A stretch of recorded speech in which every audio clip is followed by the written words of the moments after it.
ഭീകരതയും ചർച്ചയും ഒരുമിച്ച് വേണ്ട എന്ന് ഭാരതം. ഭീകരരെ വിട്ടുനൽകാതെ പാകിസ്ഥാനുമായി ഉഭയകക്ഷി ചർച്ച സാധ്യമല്ല എന്ന് വിദേശകാര്യ വക്താവ് രൺധീർ ജയ്സ്വാൾ. ജമ്മുകശ്മീരിൽ പാകിസ്ഥാൻ അനധികൃതമായി കൈവശപ്പെടുത്തിയ ഭൂമി വിട്ടുനൽകണം.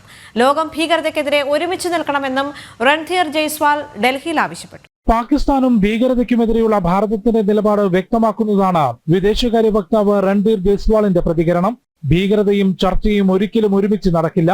അതുകൊണ്ട് തന്നെ വർഷങ്ങൾക്ക് മുൻപ് നൽകിയിട്ടുള്ള പട്ടിക പ്രകാരം ഭീകരരെ വിട്ടുനിൽക്കാതെ ഇനി പാകിസ്ഥാനുമായി ചർച്ച സാധ്യമല്ല. പാകിസ്ഥാൻ അനധികൃതമായി കൈവശപ്പെടുത്തിയ ഭൂപ്രദേശം വിട്ടുനൽകണമെന്ന് മാത്രമാണ് ജമ്മു കശ്മീരിൽ ചർച്ച ചെയ്യാനുള്ളതെന്നും രൺധീർ ജയ്സ്വാൾ പറഞ്ഞു. भारत ने जो एक लिस्ट दिया था पाकिस्तान को कुछ साल पहले, उस लिस्ट में कई एक टेररिस्ट थे, उनको कब वो भारत को हवाले कर रहे हैं, इस बात पे बात होगी. जहाँ तक बायलैटरल डिस्कशन, दो पक्षीय डिस्कशन, बातचीत की बात है जम्मू कश्मीर के मामले में, उस पर सिर्फ और सिर्फ एक ही बात पर बातचीत होगी, वो है कि जो इलीगल तरीके, अवैध तरीके से पाकिस्तान जो भारतीय भूमि को कब्जा कर रखा है, उसको जल्द से जल्द उसको वेकेट करे. പാകിസ്ഥാൻ ഭീകരവാദത്തിന് പിന്തുണ അവസാനിപ്പിക്കുന്നതുവരെ സിന്ധു നദീജല കരാർ റദ്ദാക്കിയ നടപടി പിൻവലിക്കില്ല. വെള്ളവും രക്തവും ഒരുമിച്ചൊഴുകാനാകില്ലെന്ന് പ്രധാനമന്ത്രി നരേന്ദ്രമോദി വ്യക്തമാക്കിയിട്ടുണ്ടെന്നും അദ്ദേഹം പറഞ്ഞു.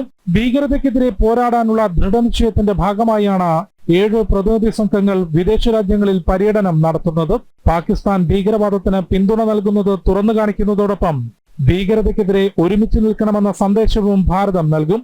We want the world to come together to fight terrorism tooth and nail in all its forms and manifestations.